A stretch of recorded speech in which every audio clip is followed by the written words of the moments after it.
ദേശീയ തലത്തിൽ ബി.ജെ.പിയെ മുഖ്യശത്രുവായി കാണുമ്പോഴും കോൺഗ്രസുമായുള്ള നിലവിലെ സഹകരണം വേണോ എന്നത് പാർട്ടി കോൺഗ്രസ് ചർച്ച ചെയ്യും. അത് നമുക്ക് ചോദിക്കാം PR സുനിലിനോട്.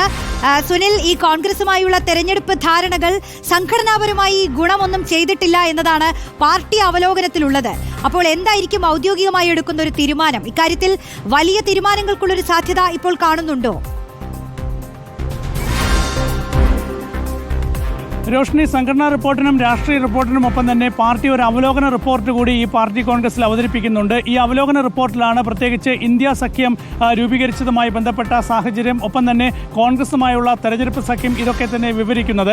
ഇന്ത്യ സഖ്യത്തിൻ്റെ ഭാഗമായി നിന്ന് ദേശീയ തലത്തിൽ മുന്നോട്ട് പോകുമ്പോൾ രാഷ്ട്രീയമായി ഇന്ത്യ സഖ്യം വിജയിക്കുന്നുണ്ട്. പക്ഷേ അപ്പോഴും ഇതിൻ്റെ ഭാഗമായി നിൽക്കുന്ന CPIM-ന് സംഘടനാപരമായി കാര്യമായ നേട്ടങ്ങൾ ഉണ്ടാക്കുന്നില്ല എന്നാണ് പ്രധാനമായും ഈ അവലോകന റിപ്പോർട്ടിൽ ചൂണ്ടിക്കാണിക്കുന്നത്. ഇതിനർത്ഥം കോൺഗ്രസുമായി സഹകരിച്ച് തെരഞ്ഞെടുപ്പ് സഖ്യത്തിൽ ഏർപ്പെടുമ്പോഴും ഇന്ത്യ സഖ്യത്തിന്റെ ഭാഗമായി നിന്ന് ദേശീയ തലത്തിൽ BJP-യെ എതിർക്കുമ്പോഴും ഒന്നും സംഘടനാപരമായി പാർട്ടിക്ക് വളരാൻ കഴിയുന്നില്ല എന്നത് വളരെ പ്രധാനപ്പെട്ടതാണ്. CPM-നെ സംബന്ധിച്ച് CPIM-ന്റെ ഈ പാർട്ടി കോൺഗ്രസ് എടുക്കാൻ പോകുന്ന പ്രധാനപ്പെട്ട തീരുമാനം എന്നത് സംഘടനാപരമായി ശക്തിപ്പെടുക എന്നതാണ്. അപ്പോൾ ദേശീയ തലത്തിൽ ഇപ്പോഴുള്ള സഖ്യങ്ങൾ മാറണോ എന്നതൊക്കെ തന്നെ CPM-നെ വേണമെങ്കിൽ ആലോചിക്കാവുന്നതാണ്. പക്ഷേ CPIM ദേശീയ കോർഡിനേറ്റർ പ്രകാശ് കാരാട്ട് വ്യക്തമാക്കിയത് 2023 പാർട്ടി കോൺഗ്രസ് കണ്ണൂരിൽ നടക്കുമ്പോഴുള്ള ദേശീയ സാഹചര്യങ്ങളിൽ എന്തെങ്കിലും ഒരു മാറ്റം ഇപ്പോൾ ദേശീയ തലത്തിൽ ഇല്ല എന്നതാണ്. അതുകൊണ്ട് വലിയ തീരുമാനങ്ങളൊന്നും ഇക്കാര്യത്തിൽ ഉണ്ടാകാൻ പോകുന്നില്ല. നിലവിലെ രാഷ്ട്രീയ ലൈനിൽ എന്തെങ്കിലും ഒരു മാറ്റം ഉണ്ടാകാൻ പോകുന്നില്ല എന്ന് പ്രകാശ് കാരാട്ട് വ്യക്തമാക്കിയിട്ടുണ്ട്. അതിനർത്ഥം BJP തന്നെയാണ് മുഖ്യ ശത്രു.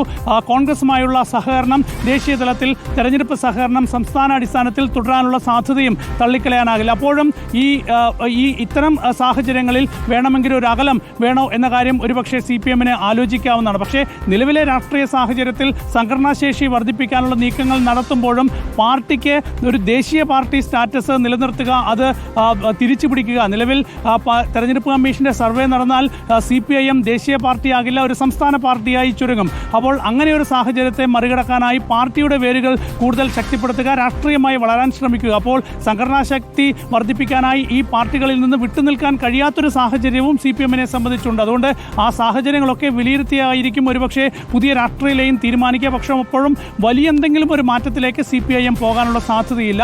എന്നാലും കോൺഗ്രസുമായി ഇപ്പോൾ കേരളത്തിൽ സഹകരിക്കാനാകില്ല, അതുപോലെ സഹകരിക്കാനാകാത്ത സാഹചര്യങ്ങൾ സംസ്ഥാന അടിസ്ഥാനത്തിൽ CPM-ന് ഉണ്ട്. എങ്കിൽ പോലും ദേശീയ തലത്തിൽ ഇപ്പോഴത്തെ സഹകരണം തുടരും. അത് മറിച്ചുള്ളൊരു തീരുമാനത്തിലേക്ക് തൽക്കാലം CPM പോകാനുള്ള സാധ്യത ഇല്ല എന്ന് തന്നെ പറയാം.